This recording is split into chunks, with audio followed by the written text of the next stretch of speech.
It's tabletop time! I'm Murray. And I'm Jen, and I'm back from holiday! Yay! Yay! So what are we doing today? Today, we are going to make another board game. Oh, I love these builds. We've previously done Catan and Risk, and today is Carcassonne. Cool. I know nothing about Carcassonne, so this will be a learning experience for me. Awesome. What have we got? What's in this? So I think it's a lot of castles, roads, some trees, some grass, a little bit of everything. Cool. I love castles. This will be great. Let's get started! Let's go! So, Carcassonne. Yeah, this is the first time I've honestly ever seen these tiles, so...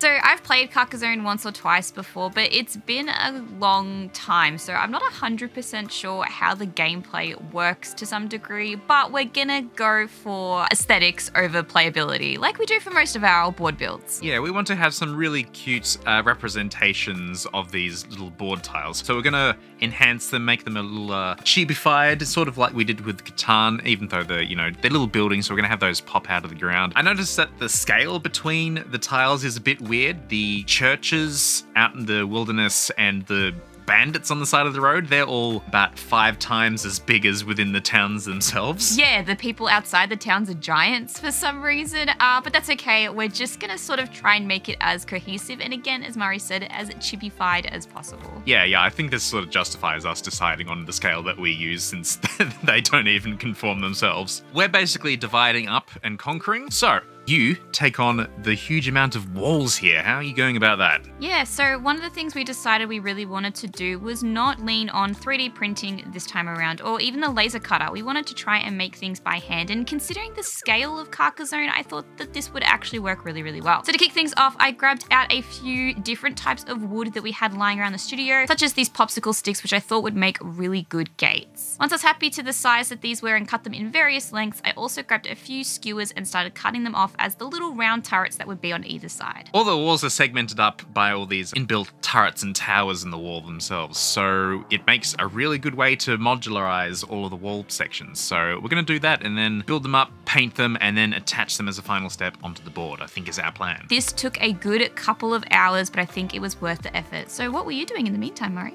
We initially tried a few different materials that we could use to cap off the tops of the towers, including Warhammer parts that we had. We wanted to make molds, so we're going to have lots of them. We just needed to find the right pieces. Unfortunately, something ready-made like the tip of a Warhammer missile, it was just the same. We wanted it just to be bigger than the towers, but they were all the exact same size, unfortunately. So this meant we had to make our own. Hence, I made them out of green stuff. I am going to work on some of the green stuff sculpting, as we want to get that curing as quickly as possible. I'm going to make a whole lot of little cobblestone paths going between all the locations. That's one of the main features on the tiles. There's a lot of roads leading between everywhere. That's where you do all the traveling throughout the board game. And I'm going to make a whole lot of green stuff paths and just roll them out using a texture roller. And we're going to see how they look when we're finished.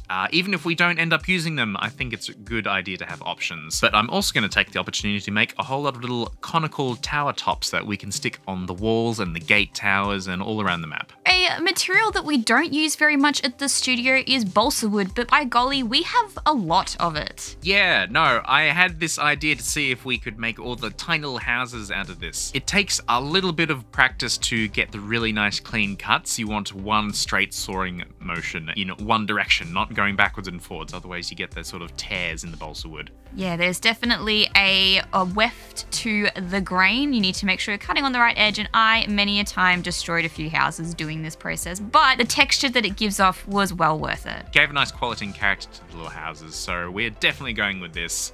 And it's really, really quickly to mass produce a whole lot of little houses. Cutting into balsa wood is, I can't really describe it. It's super satisfying in a really weird way. It's like cutting through butter sometimes, and I really enjoy it. Yeah, it's amazing until we have to go against the grain.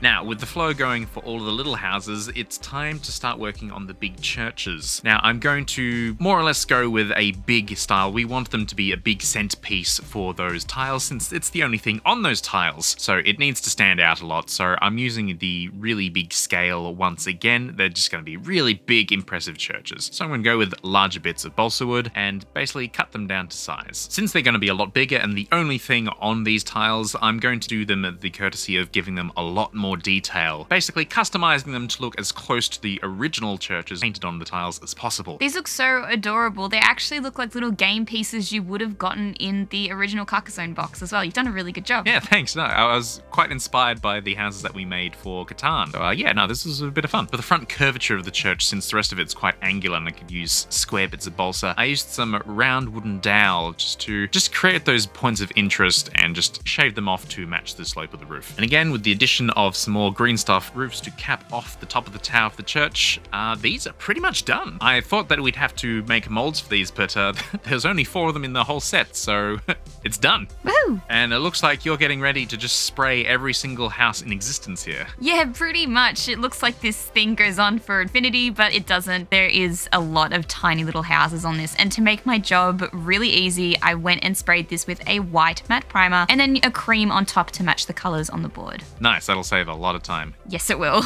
I also cut the tops of some of the skewers to make little tree branches that we could add in later, and this is something that you did previously as well, Murray. Cool, yeah, I did this technique for the Catan board. It worked surprisingly well, so we're going to try and replicate it here and perhaps improve upon it. It is day 2 of our massive Carcassonne build, and I have a lot of work to do today. Yesterday we managed to get some cute little houses ready to go. So these need to be sprayed up and painted. We also got some tiny little churches that Murray has built. Also very adorable and cute. Now I'm also gonna have to cast some stuff today using some silicone and some resin to try and get the little tops of our buildings done. And we wanted to do this because we thought it would probably look a little bit better than trying to make them ourselves. Other than that, I got a couple of other things to spray and just to get started with painting and probably even a bit of basing. So let's get started. Alright, time for casting. Yes, I actually really enjoyed this process. It can be kind of like relaxing and kind of fun as well, but I did run into a few problems this time around. So first up, it was mixing the actual silicone to make our mold. And I've done this before, and this part of the process was no problem at all. You mix part A, part B, 50-50, and then give it a good stir, and then pour it into your mold with your original casting in it. So we had these little silicone molds from Green Stuff World that I thought would be pretty perfect for this casting process. Once I'd poured the silicone into the mold, it was time to put in the Green Stuff toppings that Murray had made previously. Right, yeah, I can see there's perhaps a bit of an oversight or a mistake here where you've done it perhaps upside down. Yeah, so I kind of got spooked halfway through and accidentally dropped one of them into the mold without actually thinking about it. So I kind of went, screw it, let's just throw them in and see what happens. And well, the results weren't amazing. So I knew I'd have to give it a second go. So for my second attempt, I made up some more silicone and used a smaller mold. I also decided this time around to try and place the cones tip downwards, which actually resulted in gravity working against me. And again, this mold just wasn't going to work, unfortunately. You're learning by trial and error here, it would look like. 100%, yes.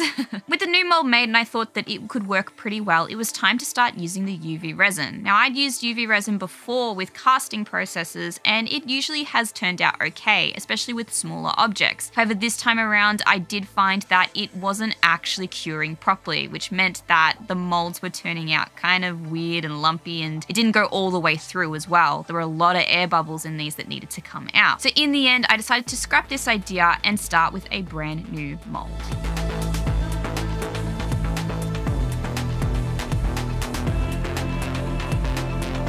You've made your way to this. Now you've attached the parts you're going to cast first. Yes, so through my entire process, I've done a lot of trial and error and thought that this would possibly be the best method. So I put all the cones down into the silicone mold and then poured my pink silicone on top, ready to cure. Now up to the moment of truth, you got to see how your molds have turned out. Really just requires just a little bit of trimming any spills or flash lines using a knife so you get nice reproductions of your casts. Yeah, and some of these did end up actually falling over, I can see in the middle, but that's okay. Not all of them are going to turn out perfect, but I have a little sneaky suspicion that this might be the mold to use. Nice. So what material are you using here to cast the tops? I believe this is called fast drying polyurethane poly something or other. Basically, it polyurethane, I think. That is it, yes. I can't even say the word, but it worked way better than the resin ever could. So because this is fast drying, it meant I could chuck it in the mold, leave it for about half an hour, and we'd have the tops of our towers in relatively quick time. I knew I'd have to making a heap of these, so it did need to be fast drying. It looks weird. It kind of looks like in cough medicine or something. Yeah, it was an interesting consistency, and because it's fast drying as well, you do have a very quick reaction time to work with. So you gotta be real quick, giving it a good mix and pouring it into your mold. So pouring my mixture into the mold, I'd learnt previously that air bubbles like to stay within this particular system I had made. So I need to make sure that I banged everything down nicely and gave it a good squeeze so all of of the bubbles rose to the top so I could pop them out.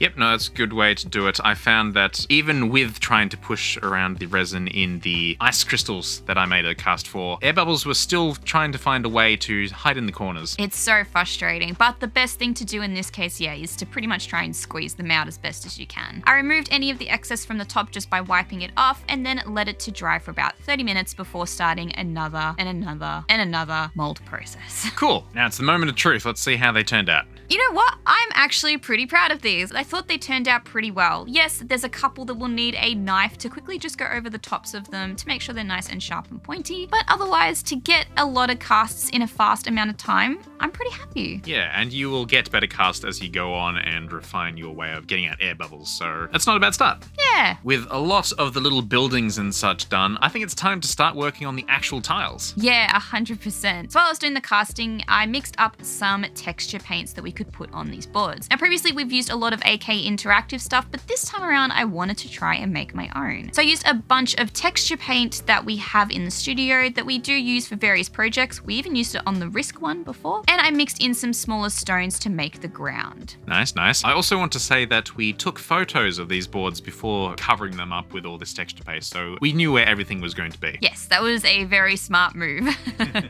So you can see here the plan is to cover basically everything roughly, allowing for spillover onto the frame that the tiles are still in. That's why we left them in there. And we're going to leave parts like the rivers recessed, so we can even pour some resin in there if we like. But you're actually going to use some colors mixed into this to differentiate between the grassy areas and the towns themselves, yeah? Yes, correct. So next up it was doing the center of the towns, which were more of a like mustardy color. And this time around I actually used sawdust instead of some rocks because I wanted to keep it sort of that like western country sort of nice feel. It'd be nice and people probably swept the roads before. Yeah, you probably have sawdust all through the little medieval towns. That's some good method sculpting.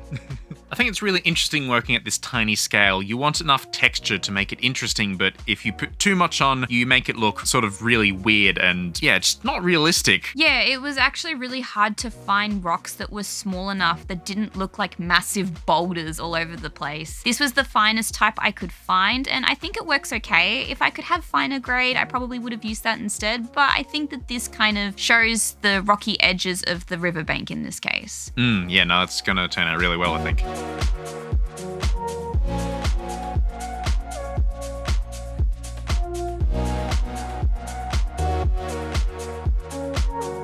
For the rivers, I actually used the exact same consistency as the town, but I added in a lighter color paint just to give it more of that sandy look. Once this was dry, I would dry brush on top of all of this, but with the rivers in particular, I would also go over the top in a darker color, just so that the water looked like it was deeper in these areas. I think we're getting into the realm of doing a lot of repetitive painting now. Oh my goodness, I've painted so many red roofs for this project, it's insane. And hey, look, at the end of the day, these were adorable little miniatures, so it was kind of nice to just sit back and take my time, literally just painting red on roofs. Yeah, they looked amazing when I saw them all done. You've done a really nice job.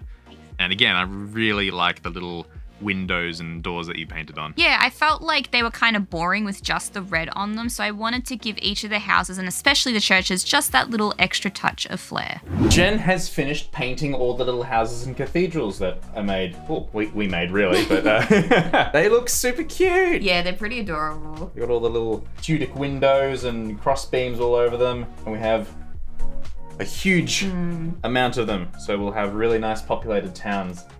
Yeah. Look really vibrant, and add the little all the walls, the gatehouses, towers, and I'm hoping we can get some little wells in there. It'll be really cool. I'll just cut myself out of frame, but that's okay.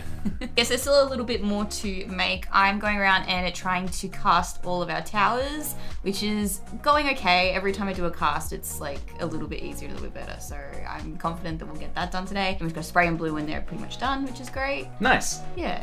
Cool. All right, I'm going to move on to the next part, which I think is making the gatehouses. Cool. So let's do that. Awesome. Yay!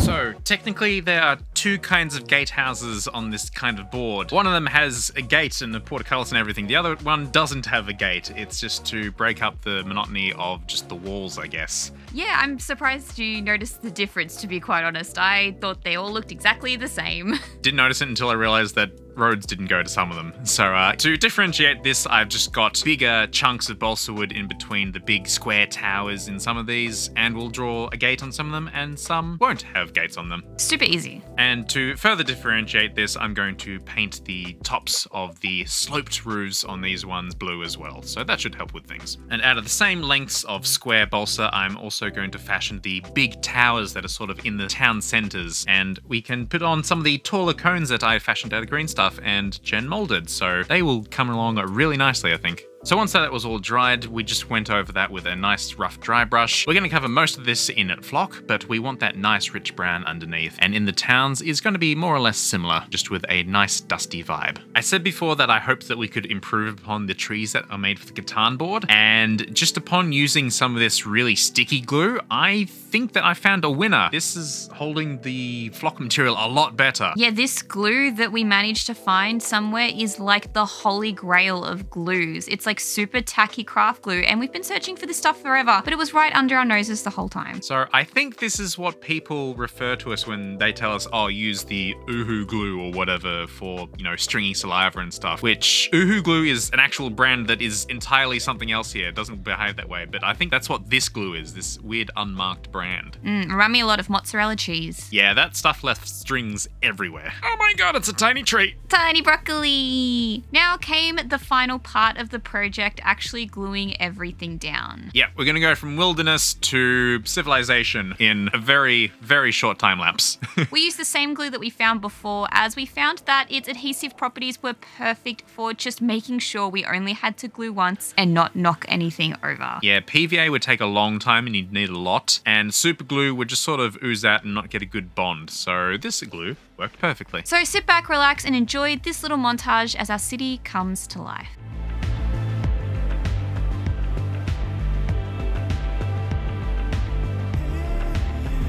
Alright, that's all done. Now it's time to do all the flocking. Yes. So using the photos we took previously of the tiles as reference, I'm going to go along and replicate everything using Mod Podge. I'm going to get a couple of them wrong because I just put the churches in a couple of places, so I'm going to confuse myself, but all in all, I'm going to balance everything out. To be fair, this kind of gave it more of a natural feel. I feel like if we tried to cram too much on these tiny spaces, it would look super overcrowded, but I feel like this is just a nice touch of those little special features.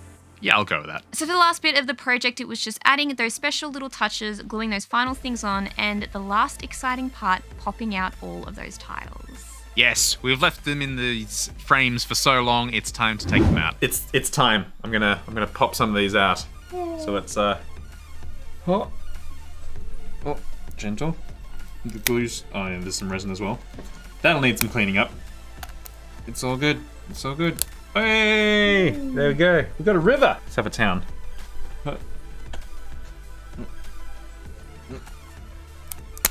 Oh my god. Nice. Oops. Just a little bit of trimming. There we go. Little town. Cute. It's a little town. Yay. Alright, so we've got three boards to pop out. Yeah. Yeah, let's do it. And now it's time to show off our town in entirety, all ready for a board game of Carcassonne. I have a feeling it's going to be super miniature and super adorable. Carcassonne. I should have researched how to say this. Everyone tell me how bad I am at saying words. Honestly, the word is French, but yeah, the Australian accent demands that everyone say Carcassonne. Carcassonne. And yeah, so apologies for that. Yes, reveal time.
A huge thank you to all of our Patreons who support us over on Patreon. We do truly appreciate all the support, and it's because of you guys we can make awesome tiny miniature projects like this one. Yes, you are the lifeblood of our channel, and with your support, we keep doing this. And if you would like to join in on all the fun, please consider joining in. The links are in the description. You can join us on the Discord for chats about the hobby, what you've been up to, and even join in on our monthly mini review, where we give feedback and critique as it's so wished by the viewers and those who submit their artworks for review. And if you like this video, don't forget to like and subscribe. It lets us know that you enjoy these types of videos, and let us know if there's a board game that you would like for us to recreate miniature style. There we go. Little tiles. They're so cute. Yeah, I'm pretty happy with those. I don't think we've made something so small before. Like, this is like miniature when you really think about it. And it's just so adorable and cute. I really am happy with how the resin river turned up. That was probably my favorite part. And yes, there's a little bit of grass in it, but I actually think that's kind of cool. It's like springtime and the grass is sort of fallen on the river. It's Yeah, really nice. no, I'm really proud of us for making something. This is entirely, everything's been handmade, just from little components. Yeah, Got the little absolutely. gatehouse, and we populated an entire town. It's not bad. Well done. Absolutely. There was a couple of things we didn't actually end up getting to do. In a way, we would have loved to have figured out a way that the tiles could be shuffled, like a card system or something. So I think next time I would love to do something like that. But either way, I think I'm really happy with these. Yeah, well, I mean, that's something we could easily do right now. Yeah, maybe I should just go do them now. Yeah. Yeah? Easy. Okay, all right. Cool. All right. We hope you enjoyed watching. Let us know if you have any ideas for what board game we could make next. See you next time.